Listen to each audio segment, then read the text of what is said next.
Now ahead of today's video, I've asked my FPL experts for their top transfer recommendations for game week 28, and in today's video, we're going to look through their suggestions. Now before we dive into today's video, of course, if you do enjoy any of the content that you see on the channel, please be sure to like, comment and subscribe, as we are trying to hit 12,500 subscribers by the end of the season, and it is only possible with your guys' amazing support. And recently you have been smashing it out the park, so let's see if we can keep that momentum going. Starting off with our first pick from our FPL experts, it is going to be the big man. It is going to be Erling Haaland. Now I know what some of you might be thinking, he's not really been doing that great, Tom, over the past few weeks. I'd argue to differ. I think the people that have had him for the past few weeks have probably been doing exceptionally well. As you can see, his last 5 appearances, 4 goals, 2 assists, plenty of shots, plenty of good underlying data to go with that. And the fixtures coming up are really, really good for Erling Haaland, especially from an attacking standpoint for me. Nottingham Forest do seem a little bit more leaky at the moment than previously earlier in the season. So I definitely think, City potentially could get something out of that result. But I think the ideal hop-on point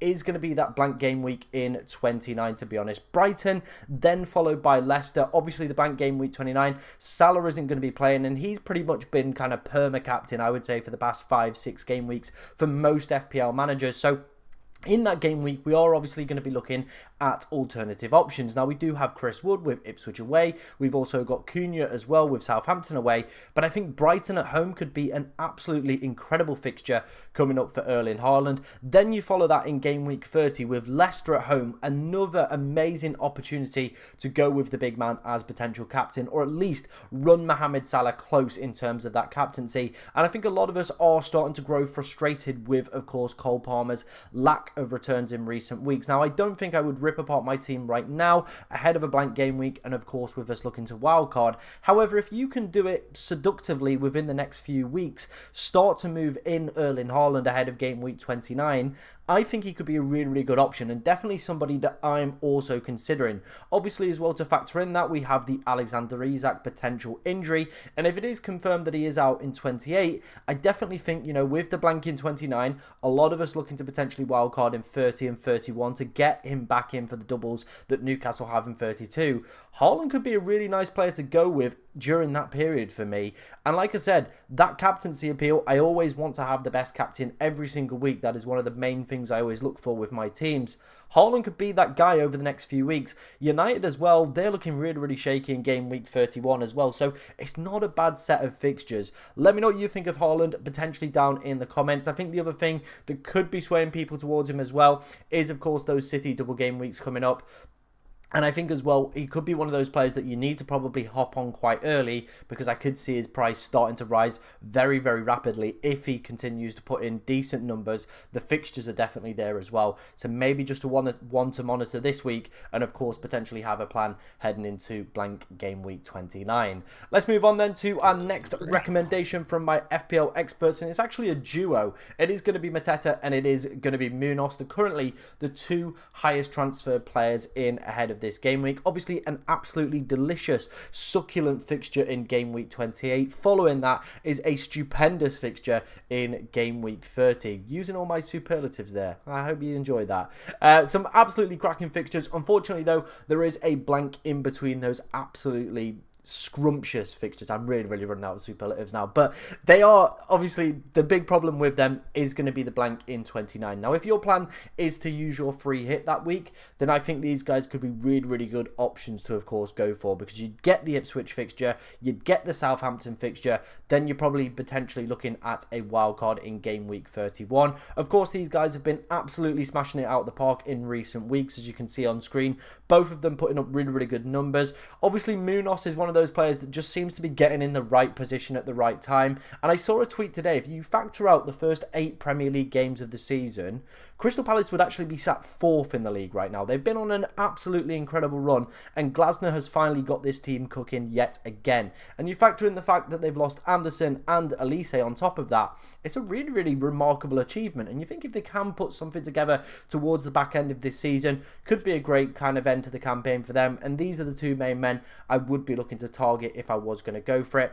However, It is that blank game week, and obviously my plans and a lot of people's plans are, of course, going to be not to use their free hit in 29. So probably makes them less desirable with, of course, that blank fixture. But like I said, if you are free hitting that week, these two definitely could be decent options to go for.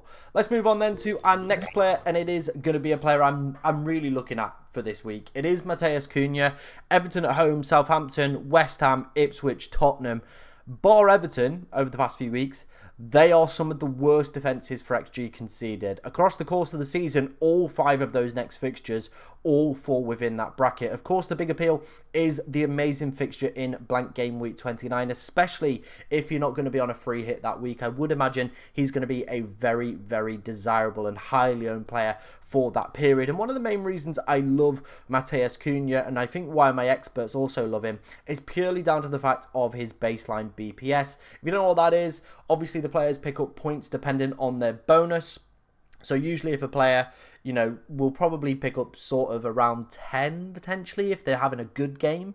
Then obviously if they do, you know, impressive actions on top of that, that's when they start to hit the 30s, the 60s, the 90s, what we see, and then that's who usually becomes top. The beautiful thing with Cunha is he's usually hovering around 13 before he's even done anything. Then you factor in a goal for a striker which is at 26, factor in the fact that he plays, you know, sort of in that freedom kind of role within this Wolves side, the talisman, the penalty taker, the corners, the free kicks. You are looking at an all-rounder for me, a guy that can go explosive, can be a great captain in 29, has some of the best fixtures coming up for me personally from an attacking standpoint, and Wolves still need to win games if they want to survive in the Premier League. I think, you know, the bottom 3 are probably going to go down, but I still think, you know, Wolves probably need to, you know, just pick up a couple more points, and if they could probably beat Southampton, West Ham and Ipswich, you're probably going to see them in the Premier League next year, and Cunha will have a massive part to play in that. He is one of my favourite players. He is a player that I'm definitely desperate to get into my team because obviously that fixture in 29 for the blank is going to be super imperative in my opinion. So definitely a player I would be recommending. So again, big thumbs up from my FPL experts on that one. Let's move on then, sticking with the striker theme. It is going to be Yoane Wissa up next. He's a player that I've actually got in my team, and I am thinking about potentially selling him for the guy you just saw previously in Cunha. Now, I absolutely love Wissa. I love Wissa. I love Mbeumo. I love Brentford. The way they play, super attacking, great to watch. As you can see, Data's been really good over the past few weeks. He's probably been a little bit unfortunate not to have actually came away with more attacking returns as well. Had a goal disallowed in the game last night as well. Villa at home, on paper, doesn't look the easiest fixture. However, I think it is actually a pretty good fixture this week. Villa at the moment look horrific at the back. They're obviously picking up a lot of injuries as well. Martinez went out in the midweek game as well. So now they've got Olsen in, who conceded 3 in the second half. Defenders are dropping like flies for them. Obviously, Brentford at home, we know their strong home record. It's kind of been widely reported this season. One of the most prolific teams at times in Europe at home as well. So I think I might hold on to Yoane Wissa. Would I buy him though? I don't think I would. I think the Villa fixture is potentially, you know, it could be a hit, it could be a miss. Bournemouth away, not easy. Newcastle away, not easy. Chelsea at home, I could maybe see him scoring, but then Arsenal away, I just don't see many goals compared to what Cunha had with his fixtures, obviously the Southampton and the Ipswich. So I think if you've got Wissa, I'd probably give him one more week. Would I buy him right now? No, I would rather try and find that extra little bit of money to go and get myself a Cunha. I think he's got so much more appeal as well, not only with the fixtures, of course, everything we've mentioned before, the BPS, the corners, the free kicks, the penalties, over Yoane Wissa as well. So I would be desperately trying to find any sort of money I can to get away from Wissa and move to Cunha. That is what I'm planning on doing, and I think that's probably the move you should be doing as well. Not going to agree with my FPL experts on this one. I think he's an okay pick for this week. Would I buy him though? Probably not. Would I hold him for this week? I'm probably about 80 to 85% sure I will, and probably maybe look to make that Cunha move next week ahead of Southampton away. Let's move on then. Let's take a look at our final player that has come in from our FPL experts. Again, sticking with the Wolves themes, those fixtures coming up are really, really good. Aït-Nouri, obviously, we all know what he is capable of on his day. I think, you know, the last time we all owned him, though, it did end a little bit kind of tainted with, of course, him picking up that red card. But as you can see, his numbers over the past 5 game weeks haven't really been that impressive.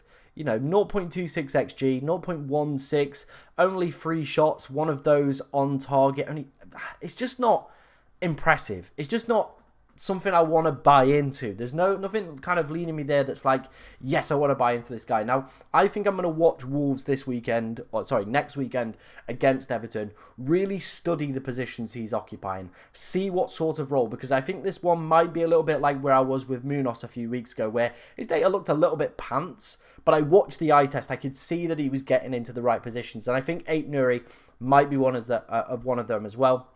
I think, like you said, the fixtures coming up are tremendous, especially from a defensive standpoint and an attacking standpoint.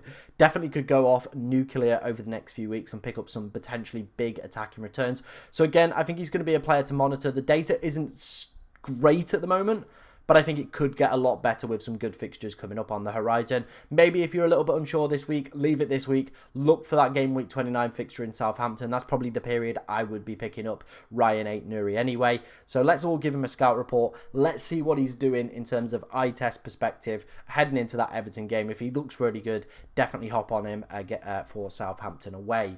That was my FPL Experts video. Let me know what you think of it down in the comment section below. If you've got any players that you think we missed out on today, get them in the comments as well. And thank you very much for watching today, ladies and gentlemen.